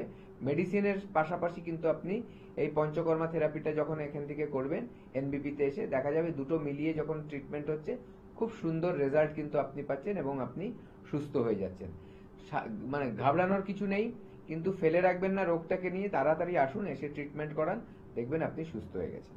একদম। ডাক্তারবাবু, প্রায় আমরা শেষ প্রান্তে চলে এসেছি। একটা খুব মানে আমাদের কোয়ারি, যে এই যে লিভার, আমাদের গুরুত্বপূর্ণ অর্গান লিভার, লিভারের সমস্যা থেকে পেটের, এটার সঙ্গে এটার কোনো কি লিঙ্ক আছে? একটু আপনি দেখুন, বলেন। পেটের যে সুস্থ থাকা, মানে পেটের যে আমাদের হজমের ব্যাপারটা, সেটা কিন্তু লিভার কন্ট্রোল করে, ঠিক আছে? লিভারের একটা বিশাল রোল আছে আমাদের পেটে সুস্থ রাখার। এবং যদি আমাদের পেটের সমস্যা দেখা দেয়, বুঝতে হবে সেখানে লিভারেরও হয়তো ক্ষতি হচ্ছে। এবার যদি ধরুন আমি উল্টোপাল্টা সবসময় খাওয়া দাওয়া করি, ধরুন অনেক বেশি চর্বি জাতীয় খাবার খাচ্ছি, তেল জাতীয় খাবার, ভাজা পোড়া বাইরের বাজে তেল খাচ্ছি, ঠিক আছে? এইসবে কি হয়, সেটা তো আগে লিভারে যাবে, তারপরে কিন্তু আমাদের ব্লাডে যাবে। যে কোনো কিছু, লিভার কিছু জিনিস ব্লাডে পাঠাবে, কিছু জিনিস বাইরে বের করে দেবে, পাঠাতে দেবে না। তো এই যে লিভারের ওপরে যদি প্রত্যেকবার যদি আঘাত হতে থাকে, তার গায়ে এসে লাগতে থাকে জিনিসগুলো, তখন কিন্তু লিভারের ক্ষতি হয়, লিভারে ফ্যাট জমে যায়। এবং লিভারে ফ্যাট জমলে আমরা ওটাকে কি বলি? Fatty liver. যখনই ফ্যাটি লিভার হবে তখন কিন্তু হজমের গন্ডগোল হবে, লিভারের জায়গায় ব্যথা শুরু হয়ে যাবে, লিভার কষ্ট পাবে। অনেক সময় লিভারে দেখবেন ক্ষয় হচ্ছে, তখন কিন্তু দেখা যাচ্ছে লিভারের সিরোসিস হয়ে যাচ্ছে, মানে লিভারের সেলগুলো ড্যামেজ হওয়া শুরু করেছে।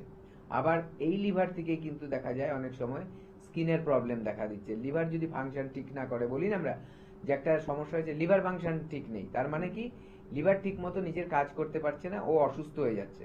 তখন দেখবেন গালের মধ্যে ব্রণ, গোটা গালের মধ্যে, স্কিনের মধ্যে কালো কালো দাগ, কারো সাদা দাগ, এগুলো সবগুলো কিন্তু আসা শুরু করবে।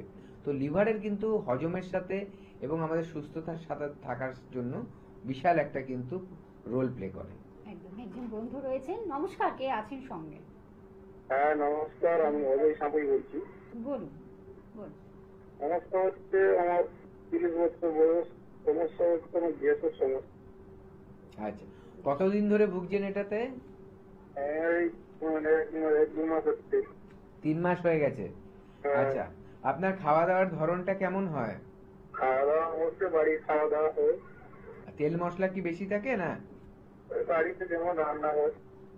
আচ্ছা, না তাতে কি তেলের মাত্রাটা বেশি, মানে একটু যেরকম হয় আর কি, রিচ হয় কি খুব? না, খুব রিচ নয়। আচ্ছা, আর তার পাশাপাশি বলছি, রাতে কখন আপনি খাওয়া দাওয়া করেন? রাত এই 10:30। 10:30। আচ্ছা, আপনি শুনতে থাকুন, আমি বলে দিচ্ছি কয়েকটা জিনিস, এগুলো মেনটেন করুন। যদি তাতেও না সারে, তাহলে বাড়ি আমাদের কাছে এসে দেখাতে হবে। প্রথম কি করবেন, ঘুম থেকে উঠবেন, উঠে আপনি হালকা গরম জল খাবেন 1 গ্লাস। গরম জল খাওয়ার পর একটু হাঁটাচলা করবেন, পারলে কিছু যোগাসন করবেন, করে টোরে আপনি পটিতে যাবেন, পটিটা যাতে ক্লিয়ার হয়। হালকা গরম জল খেলে কিন্তু আপনার এই গলার পাইপটা পুরো পরিষ্কার হবে, পটিটাতেও নরম হতে সাহায্য করবে। ঠিক আছে, এটা হয়ে গেল। তারপর আপনি বেশিক্ষণ না খেয়ে থাকবেন না, মোটামুটি ঘুম থেকে ওঠার 1 ঘন্টার মধ্যে ব্রেকফাস্ট করবেন, হালকা ব্রেকফাস্ট। যা পাবেন সেটা যাতে হালকা হয়, খাবারটা বেশি চর্বি জাতীয়, বেশি হাই প্রোটিন ওরকম না, হালকা। তারপর আপনি যেটা করবেন, দুপুরের ভাতটা খেয়ে নেবেন 1টার দিকে। 1টার দিকে কি হয়, আমাদের হজম শক্তিটা সবচেয়ে বেশি থাকে, ঠিক আছে, 12টা থেকে 1টা। তখন খাবেন, বিভিন্ন আইটেম খাবেন, কিন্তু তেল মশলাটা একটু কমই খাবেন। আর রাত্রের খাবারটা ওই 10:30টার জায়গায় চেষ্টা করুন 9টার মধ্যে খেতে, ওই তখন একটু হালকা খাবেন। এইভাবে মেনটেন করুন, রাত্রে শোয়ার সময় গরম জল খেয়ে শোবেন, দেখুন আস্তে আস্তে প্রবলেমটা কিন্তু ঠিক হয়ে যাবে। একদম আমাদের সময় শেষ, বিদায় নিতে হবে। ডাক্তারবাবু আপনাকে অসংখ্য ধন্যবাদ জানাই দর্শক বন্ধুদের। অবশ্যই এনবিপির হাত ধরুন, আয়ুর্বেদ চিকিৎসার হাত ধরুন, নিশ্চয়ই ভালো থাকবেন, সুস্থ সবল সতেজ জীবন। আজ এই পর্যন্ত, নমস্কার।